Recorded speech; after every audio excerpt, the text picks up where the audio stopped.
here. Why don't we ask you about Darcy's game on the weekend? Yeah, it was 39 minutes and 41 seconds, I think, of it. But yeah, it was significant. 24th game into a career, and he's played role really well.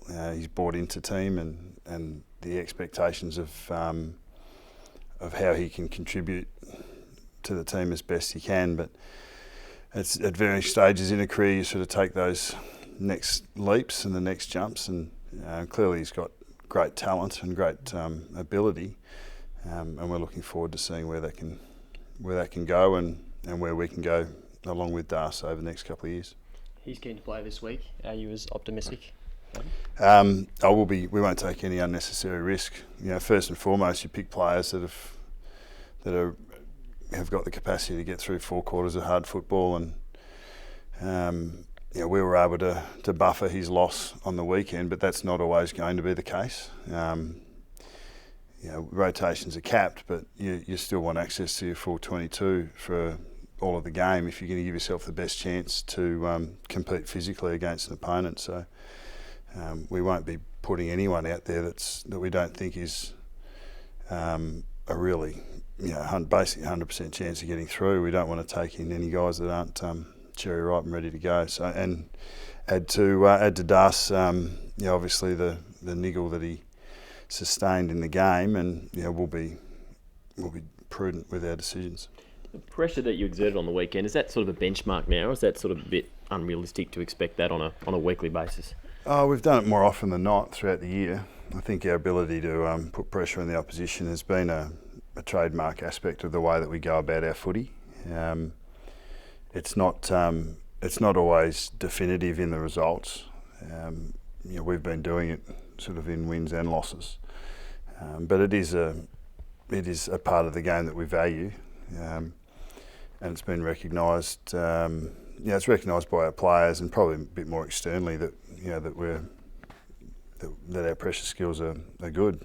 But there's other elements of the game that we need to sharpen up on to maximise the effort that goes into that part of the game, and namely for us it's ball use and that in particular the front half use to be able to connect between mids and forwards and hit the scoreboard off the back of it, because without that you're only doing half the job.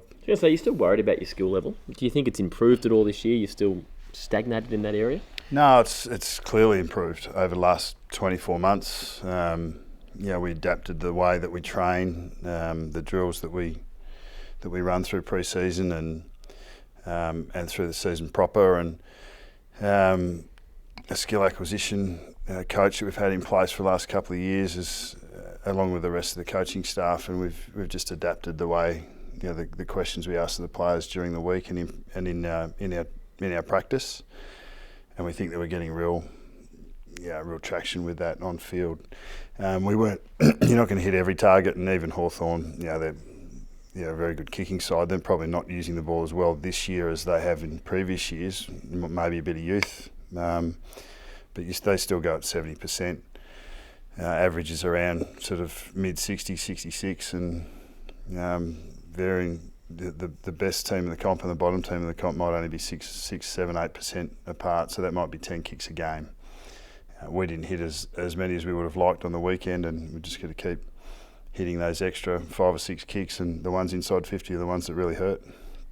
Come up against Richmond at almost rock bottom. Does that make you wary when you're up against a team that's coming off such a shocking loss?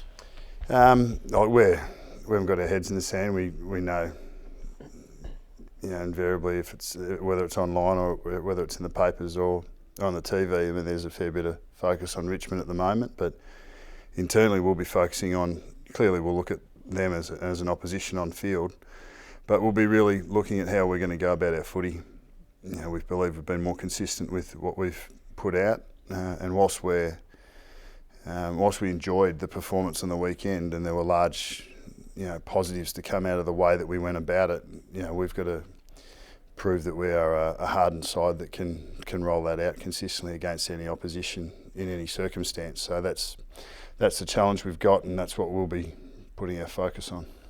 Dane Swan's made headlines again today in a photo with a semi-naked woman as coach. Do you shake your head after what occurred earlier this year at that? Yeah, I don't know. I don't have Snapchat. I try and stay away from it. It seems to cause more trouble than it solves. I don't know the facts around it. I've seen the image. I don't know when it was. I don't know what the circumstances were, and I'm sure if someone wants to dig deeper, they'll find that out. But I haven't had a chance to chat to Swanee yet. Does it concern you though?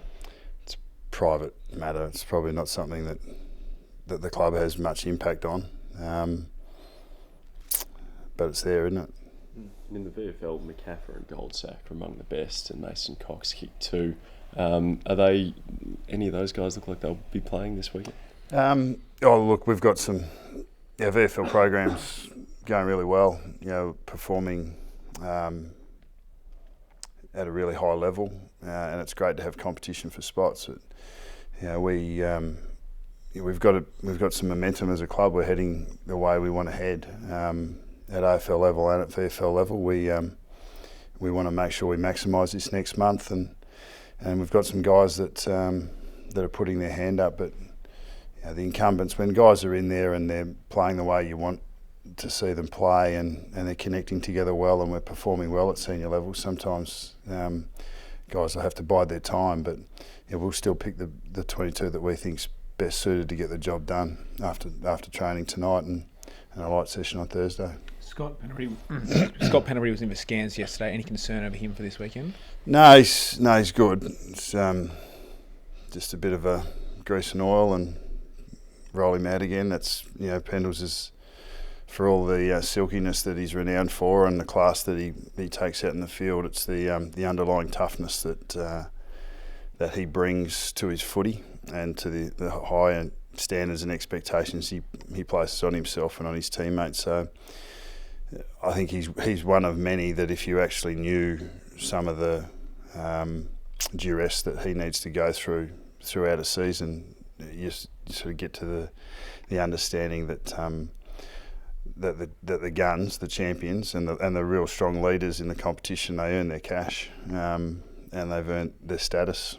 And Pendles is one of those guys. Just looking at next year, Bucks, I think it's from August 1 now with the assistant coaches, what you've got to let know what's going on. Are you foreseeing much of a change in your team? Oh, we're constantly reviewing and having conversations with all our staff players around performance, I suppose, not only for the next game, the next month, but beyond. So Barmy as director of footy is over that mainly, but we're looking to get better year on year, and change is inevitable. Ben Sinclair's back in the mix this week. You've spoken about trying to change his technique in getting to the contest. Do you think you can do that as early as this year, or is that going to take a bit of time, do you think? It's hard to change instinct, and when guys are when guys have got that habit of just the way Sinks attacks the ball. I mean, he's manic, and that's just what he does. It's really hard to change that. When we talk about I mentioned it, I sort of flagged sort of Cyril Rioli and changing his running gait. I don't know how effective that's been, but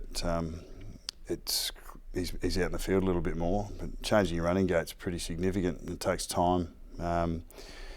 With Sinks, you don't ever want to lose his competitiveness or his combativeness on the football field, but we want him out on the football field as often as we can. So he won't play this week, but we'd like to get him back for the last 3 weeks, and that'll be dependent on him and on us. But that's our endeavour, and that'll be our focus. And because when he's playing, he makes us better, and he's just starting to explore his limits as a footballer. And sorry, Tim Riverhead hit another hurdle on the weekend.